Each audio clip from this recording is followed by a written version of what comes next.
남자 책 읽기 흑설공주 이야기 릴리와 로즈.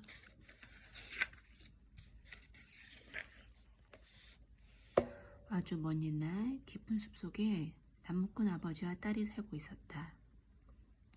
백합처럼 하얀 피부와 은빛의 머리카락을 가진 소녀를 사람들은 릴리라고 불렀다. 어머니는 릴리가 아주 어렸을 때 세상을 떠났다. 아버지는 어린 딸에게 나무를 베는 법과 나무를 쪼개고 손질하여 묶는 법 등을 가르쳤고, 좀 더 자랐을 때는 나무를 시장에 내다 파는 요령을 알려주었다. 호되게 일을 배운 덕분인지 릴리는 자랄수록 더욱 강해졌다.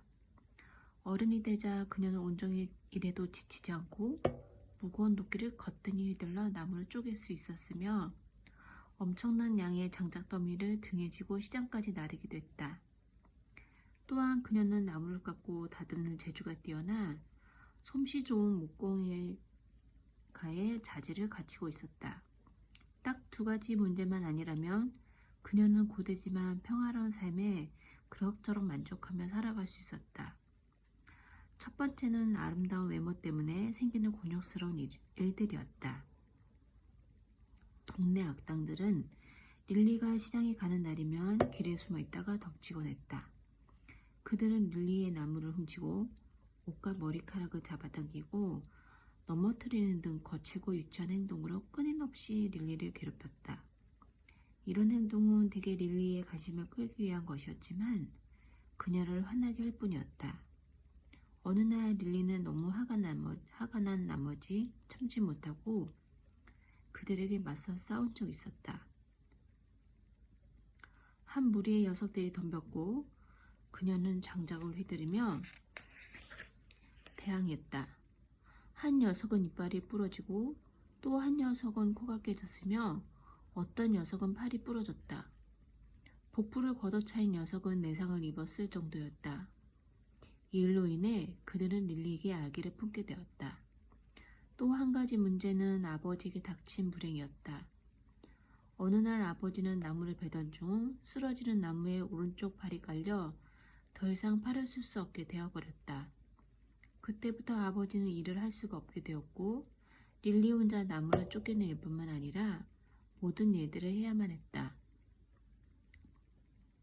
좌절감과 고통을 이기지 못한 릴리 아버지는 점점 술로 마음을 달래기 시작했다. 릴리가 어렵게 벌어온 몇 푼의 돈은 술을 마시는데 다 써버렸다. 시간이 지날수록 아버지의 술버릇은 심해졌다. 술에 취하면 화를 냈고 인사불성이 되거나 미친 듯이 발작을 일으키곤 했다. 일을 열심히 하지 않는다고 릴리를 구박하는가 하면 릴리가 자신에게 마술을 건다고 떠들어댔다. 그러다가 여기저기 떠돌아다니며 며칠 동안 집에 들어오지 않을 때도 있었다. 깊어지는 슬픔과 고단한 일상으로 그녀의 마음은 괴롭고 초조해갔다. 날이 갈수록 그녀의 아름다움은 빛을 잃어갔다. 릴리는 자신이 불행하다고 여겼다. 종종 그녀는 현실에서 벗어나 다른 누군가를 변했으면 하고 상상했다.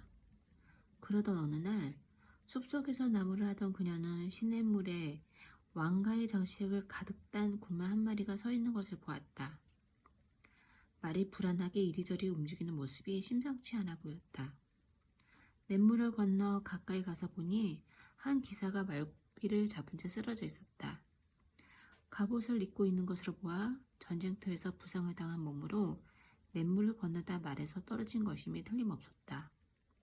그는 완전히 탈진해서 물이 허리까지 밖에 안 찼는데도 무거운 갑옷에 눌려 익사한 것이라고 릴리는 추측했다. 릴리는 먼저 말을 물 밖으로 끌고 나와 커다란 나무 기둥에 묶어 놓은 뒤 기사를 물에서 끌어냈다. 하지만 그 다음에는 뭘 어떻게 해야 좋을지 몰랐다. 그때 말이 히잉거리며 코로 릴리를 툭툭 쳤다. 릴리는 갑자기 그 소리가 자기에게 죽은 기사를 대신하는 것처럼 들렸다. 릴리는 주저하지 않고 그 소리를 따르기로 결심했다. 릴리는 죽은 기사의 몸에서 칼과 옷을 챙긴 뒤 그를 원래 있던 자리에 되돌려 놓았다. 기사의 주검이 시냇물을 따라 내려가기 시작했다. 바로 그 순간 그녀는 진짜 행운을 발견했다. 두둑한 지갑이 그의 허리띠에 묶여 있었던 것이다. 릴리는 자신의 옷을 시냇가에 벗어두고 기사의 갑옷으로 갈아입었다. 갑옷은 그럭저럭 맞는 편이었다. 갑옷이 너무 무거운 데다 처음 타보는 말이라 커다란 돌을 딛고서야 올라탈 수 있었다.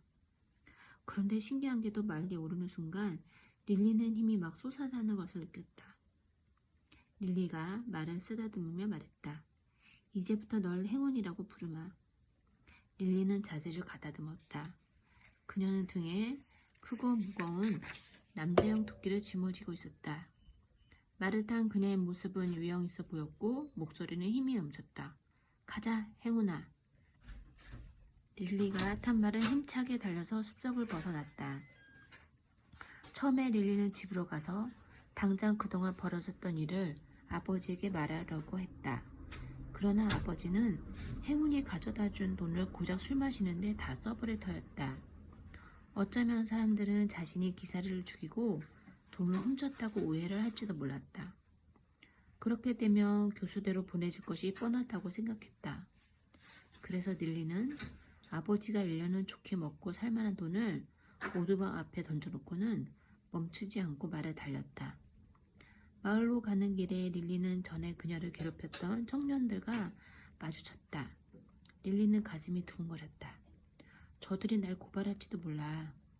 그러나 그녀는 곧 자신이 갑옷으로 완전히 가려져 있다는 것을 깨달았다. 투구가 그녀의 얼굴을 감추고 있었으므로 그들이 릴리의 정체를 알 리 없었다. 릴리는 그들 앞으로 대담하게 나아갔다. 릴리가 가까이 다가가자 청년들이 일제히 릴리를 향해 머리를 조아리고 인사했다. 릴리는 투구 속에서 한편으로는 놀라면서도 빙그레 웃으며 그들 중 자기를 가장 괴롭혔던 녀석을 칼등으로 내리쳤다. 그러자 녀석은 진흙탕 속으로 넘어졌고 곧 허둥지둥 일어나 무릎을 꿇고 더듬거리며 말했다. 날이 황송합니다요, 날이. 릴리는 다시 한번 웃으며 혼자 중얼거렸다. 이제 난 시골뜨기 릴리가 아니라 존경받는 릴리경이 된 거야. 비겁한 놈들. 신분에 따라 얼굴색을 바꾸다니. 그 순간 릴리는 끝까지 기사로 변장하며 살기로 작정했다. 릴리는 언덕 위에 천막을 치고 그곳에서 머무르며 무기 다루는 법을 연습했다. 머리를 짧게 잘랐고 남자 목소리로 말하는 연습을 했으며 나무로 백합을 조각해 투구 앞머리를 장식했다. 그녀는 모험을 찾아 떠날 준비를 모두 끝냈다고 생각했다. 길을 떠나고 며칠 뒤 릴리는 매우 적막한 성에 이르렀다. 이상하게 성을 지키는 기사도 한 명 없었고 들판에도 사람 하나 보이지 않았다. 성문 밖에도 지나는 상인 하나 없었고 새는커녕 깃발 하나 날지 않았다. 마침내 살아있는 생명체를 발견했는데 붉은 머리의 예쁜 아가씨였다. 그녀는 성문 앞에 놓인 철장에 갇혀 서러움을 흐느껴 울고 있었다. 무슨 일이죠? 릴리가 다가가 물었다. 오, 기사님, 난 세상에서 가장 불행한 로즈 공주예요. 우리 부모님은 끔찍한 괴물 오거에게 인질로 잡히셨어요. 오거는 내가 자기의 청혼을 거절하자 부모님을 성에 가두어 버렸고 나도 철창 시세가 되었답니다. 아, 소름 끼치도록 무섭고 잔인한 괴물. 그와 결혼하느니 차라리 죽어버리는 게 나아요. 그는 우리 아버지의 기사들과 하인들을 모두 죽였어요. 그 괴물과 싸워서 이길 수 있는 사람은 아무도 없어요. 오거는 불사신이거든요. 불사신이라고요? 오거는 궁전들의 거대한 마법의 나무를 키우고 있어요. 그 나무 꼭대기에는 상자가 하나 있는데 바로 그 상자 속에 오거의 심장이 숨겨져 있죠. 그의 심장이 거기 안전하게 있는 한 그를 죽여봤자 아무 소용이 없어요. 다른 방법은 전혀 없나요? 릴리는 약한 사람을 괴롭히는 자들을 특히 경멸했다. 난 릴리경입니다. 그리고 난 나무를 잘 다룰 줄 압니다. 혹시 성으로 들어가는 비밀 통로는 없습니까? 로즈 공주는 성의 북쪽성의 지하 감옥으로 연결된 낡은 하수구가 있다고 가르쳐 주었다. 어렸을 때 거기에서 놀곤 했어요. 이렇게 갇히기 전까지도요. 하지만 당신같이 고귀한 기사님이 그런 낡고 작은 길로 성에 들어가지진 않겠죠? 그건 기사 신분으로 수치스러운 일일 테니까요. 목적을 달성한 때 수치스러울 것이 어디 있겠습니까? 릴리는 어두워질 때까지 성의 북쪽 벽 주변을 어슬렁거리다 행운을 메어놓고 갑옷을 벗었다. 그리고는 칼과 도끼만 가지고 공주가 말한 낡은 하숙으로 기어들어가 궁전뜰로 나왔다. 거기엔 거대하고 시커먼 마법의 나무가 밤하늘을 향해 우뚝 서 있었다. 릴리는 나무를 향해 힘껏 도끼질을 했다. 얼마 뒤 마침내 나무가 비틀거리더니 엄청난 소리를 내며 쓰러졌다. 그 소리에 놀라 잠에서 깬 오고가 양손에 횃불을 들고 으르렁거리며 성 밖으로 나왔다. 공주의 말처럼 오고의 모습은 가장 끔찍했다. 덩치는 보통 사람의 2배나 되고 이마 한가운데 외눈이 박혀 있었으며 입 밖으로 송곳니가 길게 튀어나와 있었다. 그는 릴리를 보자 당장이라도 죽이듯이 달려들었다. 그러나 릴리는 솜씨 좋게 그를 피하며 쓰러진 나무 꼭대기 쪽으로 잽싸게 몸을 움직였다. 릴리는 나뭇가지 사이에 끼어있는 상자를 찾아내서 그것을 도끼로 힘껏 내리쳤다. 그러자 상자가 깨지며 거칠게 뛰고 있는 오고의 심장이 밖으로 튀어나왔다. 바로 그 순간 릴리는 재빨리 정확하게 단도를 그 심장에 꽂았다.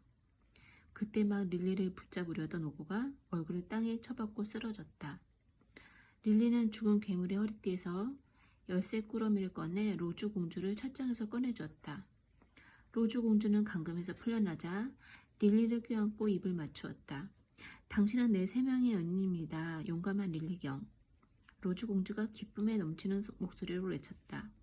성으로 들어가세요. 우리 부모님도 분명 당신을 좋아하실 거예요. 당신을 위해 성대한 파티도 열어주실 거고요. 왕과 왕비도 감옥에서 풀려나 딸을 만났고 그들은 함께 기쁨의 눈물을 흘렸다. 왕은 곧 오고의 시체와 쓰러진 마법의 나무를 멀리 치우게 하니 축제 준비를 했다.